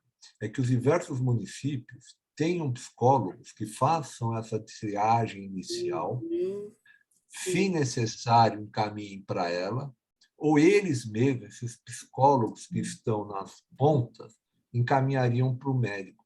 e um clínico que faria uma avaliação inicial e depois chegariam a nós, os endocrinologistas. Sim, Essa é a sim. nossa vontade. Está difícil, por quê? Porque é óbvio que os municípios não têm interesse em fazer isso porque não tem dinheiro, não que eles Não não tem, queiram, tem que sim. contratar gente. E eles acham que isso é um serviço que o Estado já está fazendo, o Estado é que aprimora esse serviço. Uhum. Qual é a proposta dos municípios? Está faltando psicólogo? Senhor Dória, contrate mais psicólogo. É outra ideia, não estou defendendo nem defendendo nenhum Sim, lado, só estou mostrando o que realmente existe.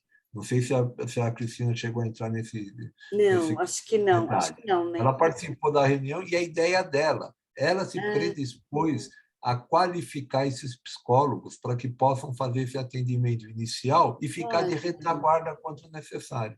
perfeito, perfeito. E sabe o que eu acho também? Que, pela minha experiência, eu notei em Salvador, no Ceará, aqui no Brasil, né? Que aí fora é outro papo. A gente, eles precisam, a Casa Florescer, eu escutei uns depoimentos também de umas travestis, de umas trans, que elas não têm atendimento, é difícil ter atendimento gratuito da psicologia, da psicopedagogia, que elas têm problemas de aprendizagem, um monte de coisa, e não tem como a psicopedagogia acaba fazendo uma terapia. E não tem, gente, não tem. Por isso que eu até falei, será que o ambulatório da Unimes não faria um espaço deste para os alunos, estagiários? Porque, gente, a demanda é muito grande, precisa, e a experiência que eu tive, que daí o doutor explicando divinamente, virei sua fã, viu? Me deu tanta tristeza, porque como eu fiquei do lado underground do mundo, né, da prostituição, desse atendimento, infelizmente, muito triste, o que eu via quando eu atendia era o quê? Eles, que no Brasil tem 2 grandes redes de prostituição gravíssimas, né, de tráfico de prostituição, com esses menores que se aliciam, e as operações, por que eles ficam? Porque são feitos de graça com 15 anos de idade. E eles querem, porque eles não querem saber. E aí era muita supervisão, que eu tinha que fazer muita terapia, né, Sandrinha, para segurar essa onda, porque eu falava assim, olha, mas tem esse risco, esse risco, esse risco, esse risco. Mas eu morro, mas eu não morro com aquilo. A fila para Aí redesignação você no fala, Brasil é muito grande. Você triste, sabe que existe, entre triste. aspas, um comércio, um pacote que eles fecham de, vamos dizer, 60, 80 mil dólares, que você vai para fora, vai de avião, hotel, tudo, é um pacotaço. Vai lá, faz a cirurgia, tem muita gente no Brasil indo, porque a fila aqui é muito grande. Mesmo para quem tem poder aquisitivo. São poucos os colegas especialistas com expertise para fazer esse tipo de cirurgia. É muito pouco. Eu não sei qual é a demanda hoje no HC, que é a nossa referência para esse tipo de coisa. Mas a última vez que eu me meti nisso, mas nisso que eu quero dizer que eu era parte da diretoria, então eu estava mais por dentro e tal, se eu não me engano, final de 2019, começo de 2020, a filha era de 9 anos. 9 anos para você esperar uma cirurgia que você queria ter feito ontem. É muito. Pois é, doutor. Você queria ter feito Imagina ontem. para esse mundo da prostituição que não sabe nem que médico que faz, de que jeito, com crianças, né, de 14, 15, 16 anos, gente. É terrível. Tem, Érico, tem... Estou vendo a pergunta agora. Agora que eu vi também. A Adriana, né, ela está perguntando, eu vou repetir para quem não leu, né? Queria perguntar sobre a atleta de vôlei Tiffany, que é trans, se a força física dela é maior do que a das outras jogadoras. Indiscutivelmente, sim. Porque ela pode estar recebendo uma carga hormonal maior. Entenderam o que eu quero dizer? Sim. Principalmente nos homens trans. Nas mulheres trans, não, mas a mulher trans vai ter mais agilidade, mais mobilidade, porque o estrógeno dá uma alteração nos ligamentos que permite uma maior mobilidade do que nos homens. Então, as mesmas, ela pode vir a ter essas vantagens. Por isso que isso, no esporte isso é muito delicado. Para a força física, teoricamente, os homens trans levam muito mais vantagem, porque, teoricamente, eles vão ter muito mais testosterona do que eu tenho circulante. Esse nível fisiológico que a gente tenta encontrar, na maioria das vezes, e se esse é o nível da normalidade, quando você está fazendo o tratamento de um homem trans, você fica dentro do normal, mas no limite superior da normalidade. Enquanto que muitos atletas podem estar normal, mas no limite inferior da normalidade. Então, quem está recebendo uma carga maior está normal. Se você dosar, está normal. Mas para aquele corpo, já é muito. Então, isso é uma questão bem controversa no esporte, né? Muito controversa, muito controversa. Muito, é verdade. Eles vão ter que encontrar alguma forma aí, porque sempre existem esses questionamentos, né, em relação a essa parte. E é difícil, viu? Com a Tiffany. Foi um auê com essa Tiffany. Mesmo aquela lutadora de judô, né? Teve uma lutadora de judô, que eu não lembro agora o nome, que teve um problema brasileira, não foi? Uma brasileira, exatamente. Quer dizer, ela é uma mulher trans, mas com certeza ela tinha algum grau de testosterona maior do que as outras mulheres, estava mais força a ela, e ela tinha a vantagem de ter estrógeno, porque estava mais mobilidade, mais agilidade. É complicado, viu? Eu não sei julgar isso aí, porque eu também nunca estudei muito disso aí na parte de esporte, né? Mas é complicado. Eu também queria fazer uma colocação em relação às crianças trans, né? Alguém havia até comentado. Como identificar, né? Ou então, que idade, Érico, você acha que é possível os pais identificarem uma criança trans? Sandra, eu não sou de fugir da raia, mas eu sou obrigado a dizer que vocês são muito mais capacitados do que eu para responder isso. São os profissionais de saúde mental que vão ter muito mais capacidade de fazer esse tipo de avaliação. Eu não me sinto capacitado para isso. Por isso que a primeira profissional que o paciente passa é o psicólogo. Nós não atendemos no melhoramento nenhum paciente que não tenha passado previamente pela psicóloga. Nenhum. Nós não atendemos. Muito bacana. Não só para crianças, mas também adultos, para ver até que ponto não existe, entre aspas, uma segunda intenção em procurar o serviço. Ou por prostituição, ou por tirar outro tipo de vantagem, seja lá o que for, mas nós não atendemos. E nós, médicos, não tivemos, e que eu saiba, até hoje não temos, treinamento para identificar esse tipo de distúrbio psicológico. Não só esse, mas distúrbios psicológicos. Os nossos cursos de psicologia na Faculdade de Medicina, de maneira geral, é muito ruim. É muito ruim. Sim. E eu até fiz essa pergunta porque eu estou vendo o Neto, o Manuel Neto, um aluno muito querido, ele também... Está levantando a mão. Exatamente por isso, porque ele foi a primeira pessoa que eu ouvi falar sobre crianças trans, foi com esse aluno, que é um aluno muito jovem nosso. Neto, fiz essa pergunta, eu levantei para você bater, hein? Pode perguntar para o doutor Érico. Mas não bate com muita força, né? Vai devagarzinho. Não, realmente, eu tinha falado a respeito disso com o professor já em outras matérias, de desenvolvimento da infância, desenvolvimento do adolescente, já tínhamos discutido um pouquinho, mas na realidade a minha pergunta não era em relação a isso. No caso, eu e minha amiga Ana Luísa estamos preparando um trabalho sobre ética, direitos humanos, para essa população, né? E uma parte que cabe a mim na pesquisa, eu fiz um levantamento histórico, na realidade, de como a homossexualidade veio a ser considerada doença e como ela deixou de ser considerada. Todo esse processo histórico da homossexualidade. Mas em relação à transexualidade, eu não encontrei muita coisa.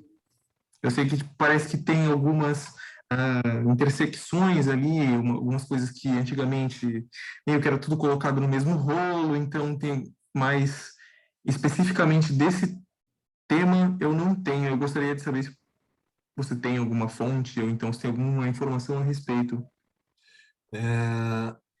Eu tenho certeza que não é, assim como vocês falam. participado... Não é doença, só que, né?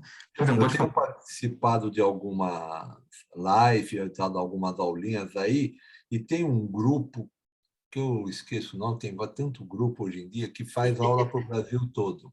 Eu participei uma vez que tinha um pessoal do Nordeste, do Rio Grande do Sul, muito bom, fiquei encantado. E eu vou tomar a liberdade de dar o nome de um livro que eu comecei a ler, que maravilhoso para a parte de psicologia. É de uma autora trans, entendeu? Deixa eu achar aqui que eu vou mostrar para vocês. Eu vou tá aqui, ó. Talvez vocês conheçam, Violette Baudelaire. Não, Já ouviram falar? acho que eu não. Violeta. Chama-se A Queda do Falo. Eu vou escrever aqui Olha, no chat. tá. É a Por teologia favor. do cotidiano de mulheres trans e travestis. É um livro Tá. online, tá? Eu posso passar o livro para a Sandra, e a Sandra, se achar conveniente, Passo passa sim. para os outros. Tá. Aliás, já estou até fazendo diferente, já estou passando agora, que eu estou com o celular aqui na mão, vou Tá. passar já para a Sandra, Tá. e a Sandra passa o livro para quem ela achar, ou quem tiver interesse, Muito não interessante. tem problema. Inclusive, a autora, que eu presenciei a palestra dela, ela comentou que é para ser difundido mesmo, sem problemas de direitos autorais, mas quem puder ajudar com alguma contribuição, R$5, R$1, R$100, R$20, ajuda, colabora e está feito o trabalho de cada um. Recebeu aí, Sandra? Está com Deixa seu eu ver celular aqui. na mão? Tô. Você Aqui, já ó. recebeu? Deixa eu ver. Chama-se A Queda do Falo. Ela vai desde o comecinho, vai bem no início Recebi. da coisa. Tá? Ela fala muito, é muito bem escrito, muito... é uma pessoa que vale a pena a gente tentar chamar para falar. Viu? Fala muito bem, né? E ela está do outro, assim, ela tá do lado da questão que nós estamos discutindo, porque ela é trans. Estudou psicologia, tem uma formação muito boa. Muito obrigado de Eu acho que verdade. aí, Emanuel, Com certeza. você vai ter tudo e mais alguma coisa. Vai ter que ter tempo para ler, viu? Que não é um livrinho, não. É um livrão. É verdade. Deixa eu passar aqui.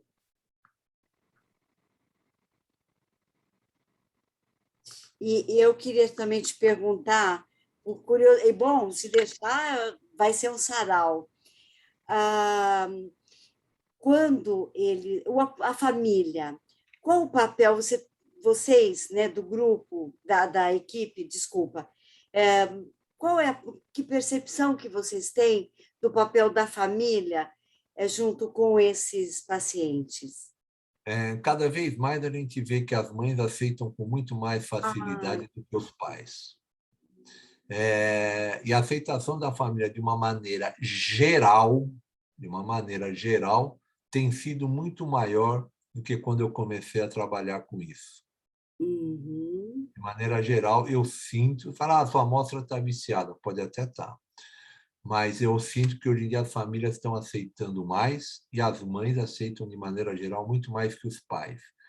Quase todos os irmãos aceitam, são exceções os irmãos que não aceitam. Não sei se eu respondi o que você perguntou, se eu respondi outra coisa. Não, mas não é isso mesmo, porque eu acho que o papel da família é muito importante para eles, né, Érico? Sim, porque para todos, né? Para todos. Porque, deixa eu ver aqui, livros... O apoio familiar é muito importante. Porque eles podem... A Claudinha passou o nome de um livro, né, Cláudia? Passou, né? Os autores... Obrigada. E eu já passei, o doutor eu passei para um dos grupos, depois eu vou passar para o outro também, e vou ler. Então, eu penso que o papel da família ele é importante, porque a dificuldade na aceitação, né? Eu tenho uma paciente que tem um neto, né? Hoje uma neta, né? E ela fala assim, ai, Deus me deu um em dois. Então, olha que legal. a avó aceitando, né, essa mudança, toda a mudança do corporal, do esquema corporal deste e adolescente. E eu acho que... E a ideia também de que criar-se grupos que possam ser agentes, né, colaboradores para o atendimento a eles, eu achei fantástico. E o que a Claudinha falou, do ambulatório até da faculdade, né, Cláudia? Ter esse tipo, pensarmos em fazer parcerias e acolhermos esse tipo de população mesmo, né? Eu acho que é muito interessante. E com você que está há muito tempo na área, qual a mudança maior que você consegue perceber dessa demanda, dessa espontaneidade em procurar o atendimento? Esses pacientes, quando eles adquirem a passividade, quer dizer, eles se passam pelo cérebro, é uma felicidade para eles. Esse é o que eu mais noto, é a gratidão que eles têm quando eles têm a passividade. Ô, doutor, tem que ver que legal, fui não sei aonde e tal. Eu acho que isso aí é o que mais me chama a atenção. É a gratidão que eles têm. Tá. E aí, o porquê, aí uma curiosidade minha como psicóloga, por que você acabou, né, focando o seu trabalho nessa área? Não, desculpa, não foquei o meu trabalho nessa área. Sem Foi problema nenhum sim. nessa área. E a minha principal área de atuação na endocrinologia é diabetes e tiroide. Sim. Tá? Eu estava tocando porque não tinha quem tocasse esse ambulatório. Sabe? Eu nunca tive preconceito nenhum, achei interessante, já tratava esses pacientes no meu ambulatório de endocrinologia, né? E hoje eu tenho a Fernanda, como eu já falei, que carrega o piano, ela que está realmente tocando muito mais no ambulatório. Eu já estou mais uma parte de retaguarda. Mas não tenho problema nenhum em focar, eu não foquei nisso aí. Eu, infelizmente, comecei a aprender isso aí depois de velho, com mais de 40 anos, entendeu? Até então, isso Entendi. passava ao largo.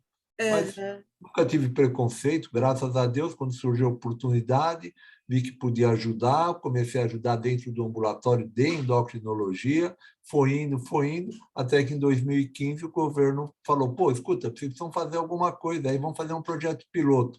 Aí nós começamos a fazer aqui, a coisa foi indo, e hoje quem efetivamente está muito mais à frente, tem que ser dita a verdade, é a Fernanda, que é uma colega jovem, Sim, sim, ela sim está fazendo a carreira nisso, né?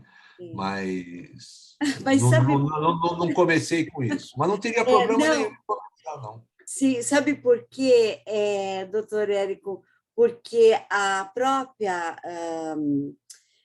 ai, meu Deus, esqueci o nome da Cris. A Cris fez elogios muito grandes a você pela visão, que você tem uma visão não preconceituosa. Ela fez mesmo para nós um elogio. E também quem fez um elogio foi o Vicente, porque ele Não, mas contou. Sabe por quê? Ele contou. Não sei se eu comentei com os alunos em algum momento, porque eu já falava de você para eles. E o Vicente era eu não lembro se ele ia retirar as mamas, mas foi um paciente, uma paciente que foi internado e eles ligaram, talvez para você, para saber aonde era como é que você falou? Estou decorando aqui. Era um homem trans, porque aí é feminino, não é isso? isso, É um homem exatamente. trans. Homem trans é que faz a mastectomia, é isso mesmo. Isso.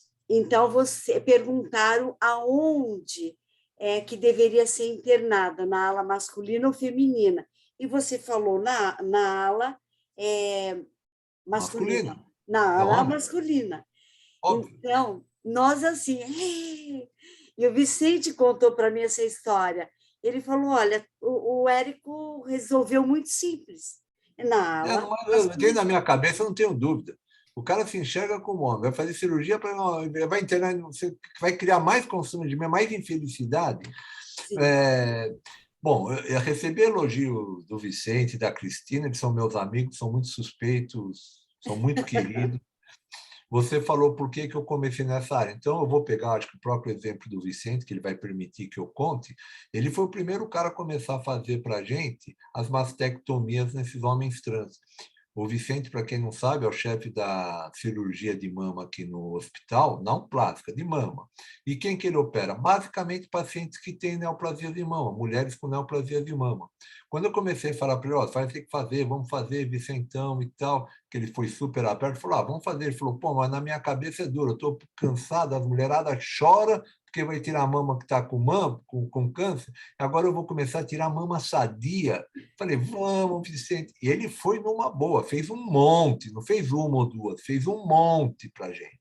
Ele é que arranjou o Daniel, que era um cirurgião plástico, ainda, que saiu do hospital, pelo amor de Deus, não morreu. Ele ainda é um cirurgião plástico, mas é que não trabalha mais com a gente. Falou, vamos operar juntos esses pacientes. Esses pacientes é muito mais importante a estética, o efeito final ficar legal. Vem operar comigo. E eles começaram a operar juntos.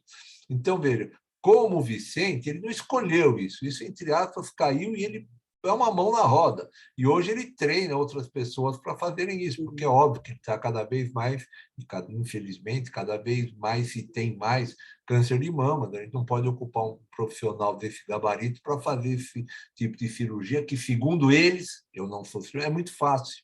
É muito mais difícil operar um neo de mama. Então, ele está treinando as pessoas mais jovens, que essas sim vão começar a se interessar e a fazer melhor. Porque, como o Vicente, ele foi pego no barco andando, pula nesse barco, ele pulou. Entendeu? Foi isso que aconteceu. Que bom, que bom. É muito bom. A Patrícia, Paty, você quer fazer uma pergunta? Por favor. Ó a gatinha. Esse é a gatinha lá. Tá? Essa é a outra. Desde manhã na aula. Naquela é a outra. É outra. É outra. Essa é o passado. Não, é que eu estava pensando aqui, né? O desconhecimento ainda é o que gera muito preconceito, né? Mas hoje, felizmente, a gente ainda está conversando mais do assunto, vê na mídia e tudo mais. Mas eu sempre penso no passado, né? Quanto não sofreram essas pessoas, né? Que tinham que se esconder delas mesmas, né? Mas a minha pergunta diz respeito a isso. Existe um limite de idade? Porque imagine que uma pessoa que tenha hoje 50, 60 anos, e hoje ela se sente à vontade, ela entraria nesse processo de trans ou não? Ela poderia, não tem limite para utilizar a parte hormonal e tudo mais? Vamos lá, Patrícia. 3 comentários. Primeiro, você falou que essas pessoas sofriam muito pela desinformação. E, infelizmente, eu sou obrigado a mudar o tempo do verbo. Essas pessoas sofrem muito. Você não faz ideia do que essas pessoas... Bom, todos estão convidados a ir lá uma tarde para que quiserem ver o ambulatório, será um prazer. Obrigada. As pessoas sofrem muito, sofrem mesmo. O sofrimento é muito grande. É verdade o que você fala. Antes pela desinformação e hoje em dia talvez pela dificuldade de acesso. Como eu já falei, acho que não tem um número preciso, mas eu posso ver isso, acho que nós temos mais de 80 pacientes na fila de espera. Então, meio que essas pessoas agora estão sofrendo por falta de acesso, não mais por falta de informação, mas continuam sofrendo. Sofrimento é sofrimento. Idade. Quanto à idade, nós temos uma paciente com mais de 60 anos que já fez esse processo de transexualização e continua acompanhando com a gente. Ela não começou, obviamente, com a gente, mas ela fazia em outro local, com médico particular, e acabou continuando de estar lá com a gente. Não tem idade inicial. O risco que você tem é o risco de você fazer hormônio como qualquer outra pessoa, tomar alguns cuidados, né? Mas como qualquer, por exemplo, se uma mulher, um homem hipogonádico, quer dizer, que por um motivo qualquer fez uma retirada de testículo, tá? Esse paciente vai tomar para o resto da vida a testosterona. Para o resto da vida. Você tem que tomar cuidado com o fígado dele e, eventualmente, com a próstata. Tá certo? No caso do homem trans, ele vai tomar cuidado só com o fígado, porque ele não tem próstata. E o inverso é verdadeiro. Uma mulher que, por um motivo qualquer, acha que deve continuar fazendo reposição hormonal, mesmo depois de 50, 60, 70 anos, eu tenho que tomar cuidado com o ovário dele. No caso de uma mulher trans que não tem ovário, não tem problema nenhum. Então, você tem que avaliar bem o perfil lipídico. Então, não existe limite de idade superior. Por legislação, existe o limite de idade inferior. Superior, não. Respondi? Sim. Respondeu, sim, obrigada. Às vezes a gente tem a impressão que responde uma coisa diferente do que foi perguntado. A Mariana, você quer fazer uma pergunta para o doutor Érico? Não, eu só queria complementar, até comentei na aula da Nayara ontem, que a gente estava falando sobre pessoas trans também, e eu fiz um trabalho na minha antiga faculdade, que foi um trabalho de estágio, e durante 6 meses eu fiz um trabalho sobre transexualidade, então eu me aprofundei bastante no tema, tudo é um tema que eu gosto bastante. E aí a gente entrevistou 2 pessoas trans, 2 mulheres trans. E uma delas, ela ficou na fila de espera do Guilherme Álvaro, ela foi chamada depois de 3 anos só. E porque ela falou que era muita gente, ela sabe, e na época, quando ela se deu conta que era trans, ela já tinha 42 anos. Ela sabia que tinha algo estranho com ela, mas ela só se deu conta quando ela tinha 42 anos. Ela passou por 2 casamentos héteros, né? Ela se relacionava com mulheres, ela se relaciona com mulheres até hoje. Ela tem uma filha. E ela só se deu conta que ela era trans, né? Que o diferente que ela se sentia trans depois da separação do segundo casamento, de perder o emprego. E aí ela entrou na fila do Guilherme Álvaro para tentar, né, fazer. Só que aí a espera foi muito grande. Aí depois ela conseguiu um emprego também. Ela é publicitária, ela já tinha uma carreira formada, né? Então, porque ela tinha 42 anos na época. E aí ela foi fazer por particular. Mas aí foi interessante, porque eu vi que era uma dúvida que eu tinha também, pensava que tinha um limite de idade por ser seguro, por ser meio perigoso, e não. Ela, com 42 anos, conseguiu começar a transição dela, e ela falou que ela se sentia mais segura e confortável, porque ela já tinha uma carreira formada, estabilidade, ela já tinha cabeça formada, ela já sabia o que ela queria, ela tinha muita vivência, passou por 2 casamentos, vários trabalhos, ela assim. Tanto que ela falou que a gente perguntou da área de trabalho, ela falou que nunca teve problema porque ela já tinha um nome estabelecido, ela já tinha uma carreira estabelecida, né? Ela é publicitária. Então, ela nunca passou por isso porque ela, quando ela começou, né, tipo, a ser publicitária, tudo, ela era homem, então ela não era uma mulher trans. Então, ela falou que a carreira dela, muita coisa, ela passou antes de ser uma mulher trans. Então, é bem bacana, assim, era só para complementar, assim, do trabalho que eu fiz e achei interessante, achei que valia a pena. É um tema apaixonante mesmo. Professora Sandra?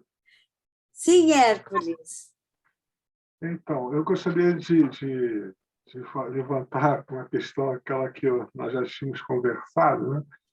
É que na palestra passada se comentou sobre a questão da transexualidade na infância. Só que assim, a gente aprende, né, na psicologia que a questão do gênero ela começa a ser definida na adolescência. E aí ficou assim uma coisa meio incongruente, né, quando a gente estava ali escutando. Eu não sei assim, qual é a experiência do senhor com essa questão mais da infância, né, de crianças. Como é que o senhor tem chegado ao senhor esses casos, né? Como é que o senhor lida? Como é que o senhor tem visto isso? Bom, a gente aprende. Eu vou fazer um paralelo, que, como eu já falei, eu não tenho grande experiência por causa do problema de legislação no Brasil. Mas existem algumas doenças endócrinas em que a criança nasce com a genitália externa ambígua. Não sei se já ouviram falar nisso. Nessa situação, por lei, o médico tem até 1 ano para dar um diagnóstico definitivo de qual sexo é essa criança. Muito complicado, né? É muito complicado, porque nasceu meu filho ou nasceu minha filha, já é muito complicado a parte prática. Mas a gente aprende nessas situações, essas crianças às vezes precisam fazer cirurgia. Você, periodicamente, eu tenho alguns pacientes nessa situação, em que você manipula a genitália dessas crianças. Então, a gente sabe que a memória para essas crianças é até a partir dos 2 anos. Você mexer na genitália de uma criança após os 2 anos, ela vai lembrar. Óbvio que não vai... eu lembro, eu ia lá no médico, ele saiu lá, ele mexia nas minhas partes, não sei se ele mexia, o que ele fazia. Ela vai lembrar alguma coisa. A memória sexual, para isso, é a partir dos 2 anos. Antes dos 2 anos, não tem. Não existe memória sexual para isso, então acredito que não exista também identidade de gênero para isso. Eu acredito que a identidade de gênero começa a acontecer a partir do 2º, 3º ano de vida. Mas eu não sou a pessoa mais entendida para te dar essa sua resposta. Eu entendo a partir do momento que o paciente me procura com isso já estabelecido e já feito um diagnóstico prévio por alguém da área da saúde, um psicólogo ou um psiquiatra. Excepcionalmente, lembrando de um caso, por isso que eu não vou falar nunca, que eu é que falo, esse paciente pode ter incongruência de gênero. É raro, para não dizer nunca, muito raro. Quando eu recebo os pacientes, ele já vem com esse diagnóstico feito por um profissional de saúde, que é quem eu acho, e é o que o consenso da Endocrine Society diz, que esse diagnóstico deve ser feito por um profissional da área de saúde mental, ou psicólogo ou psiquiatra. Então, eu não tenho a resposta para a sua pergunta, por falta de experiência. Hércules, nós vamos ter que pesquisar mais, né, Hércules? Andrinha, você desenvolvimento. É que tem muita polêmica, né? Com isso ainda. Tem. Porque tem uma corrente de psicólogos que acham que não, que eu estou muito interessada no currículo queer, que não é essa intenção de binarismo também, de falar a ideia do currículo queer não é isso. É você ter liberdade de conversar nas escolas, explicar, e não que, vamos levantar a bandeira que é todo mundo colorido. Não é isso o currículo queer. Infelizmente, as pessoas estão entendendo errado porque não estudam, né? Mas dentro da psicologia, eu até queria te perguntar também, Sandrinha, porque eu fico super, às vezes, no muro, sabe? Ainda, por mais que eu ame, levante a bandeira, estude, eu fico, porque eu acho muito sério quando a gente vai falar em desenvolvimento 1, e falar minha criança, aí eu falo, ai meu Deus, onde eu vou estudar isso? Aí entra você para ensinar para a gente. Sobre esse fato da genitália ser mista, e não sei se eu posso falar mista, deve ter um termo mais certinho aí. Ambígua, exato. Eu conheci uma situação dessa, e quem definiu o que ia ser foram os pais. O médico disse que tanto poderia fazer a cirurgia para ficar um menininho ou uma menininha. E os pais decidiram. Hoje, o rapaz, eles quiseram um homem, né? O rapaz deve ter uns 17, 18 anos por aí. Mas a decisão foi dos pais. Mas realmente, doutor, é difícil, né? Porque eu penso assim, o certo seria esperar, a criança manifestar que tipo de brinquedo ela gosta, qual é a atitude, se é mais masculina, mais feminina. Mas, enquanto isso, não dá. Eu acho que realmente é um caso muito difícil. Muito difícil. Até para os pais decidirem, né? É muito. É importante isso, Ana, que você está falando em relação às pessoas que têm a genitália ambígua, né? Hoje a gente chama de intersexuais, inclusive este é o mês da visibilidade intersexual, né? Estamos nele, está terminando, mas... e essa é uma reivindicação muito grande dessas pessoas ao redor do mundo. É justamente isso que você fala, que não seja feito esse tipo de cirurgia, esse tipo de intervenção, justamente porque estaria caracterizando ela com uma coisa, uma patologia, com uma coisa... Sinto que... Mas, Neto, pensa bem, você está com um bebê com um órgão ambíguo. Certo. Você vai... Como mãe, por exemplo, eu acho que ia ser muito difícil. Mas justamente, eles estão concordando, eles concordam, é uma reivindicação que não seja feita cirurgia, é isso que eu estou falando, não seja feita cirurgia nenhuma. Então, exatamente. Essa é a reivindicação deles, isso, que não seja feita. E quando ela manifesta alguma tendência, aí sim. Não, mas isso não necessariamente, tipo assim, não é, dependendo dos casos, não vou falar, tem alguns casos que em relação aos hormônios produzidos tem algum impacto, né? O próprio o nosso convidado hoje da aula provavelmente pode falar a respeito disso, que é a área de especialidade dele, né? Em relação ao hormonal, em relação a essas pessoas que têm essa ambiguidade, pode acontecer, né? Mas essa análise eu acho que demora muito, estéticas, não assim, é de com 3 anos, 2 anos, essa análise não pode ser feita ainda.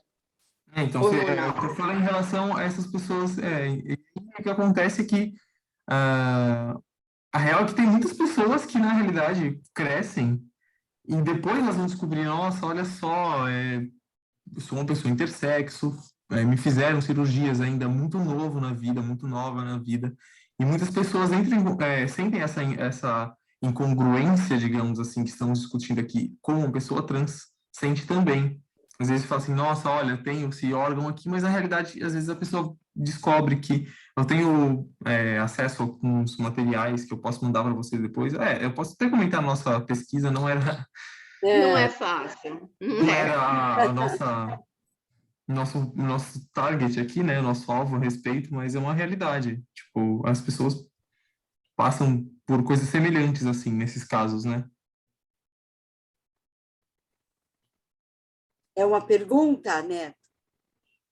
Não, só um comentário, Ah, um justamente. comentário, Ela estava entendi. falando que realmente ela sente, ela Sim, acha errado fazer essas cirurgias na criança muito pequena, não sei o quê, em relação as que têm essa ambiguidade no entendi. E aí, realmente, essa é uma reivindicação muito grande dessas pessoas hoje em dia. Existe um... Uhum. Mas desculpe me meter, não é bem a minha área, como já falei mais uma vez, mas eu concordo mais ou menos com a Ana Luísa, aí, no sentido de que alguma atitude deve ser tomada. Eu acho muito difícil você não tomar atitude nenhuma. Eu acho que uma das piores coisas é a omissão, né? Uhum.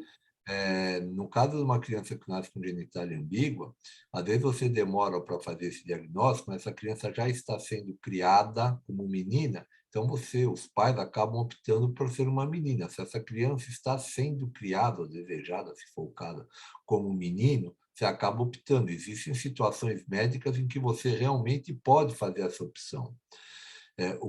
Eu entendo o que o Manuel Neto está comentando, no sentido de que vamos aguardar, vamos aceitar essa intersexualidade.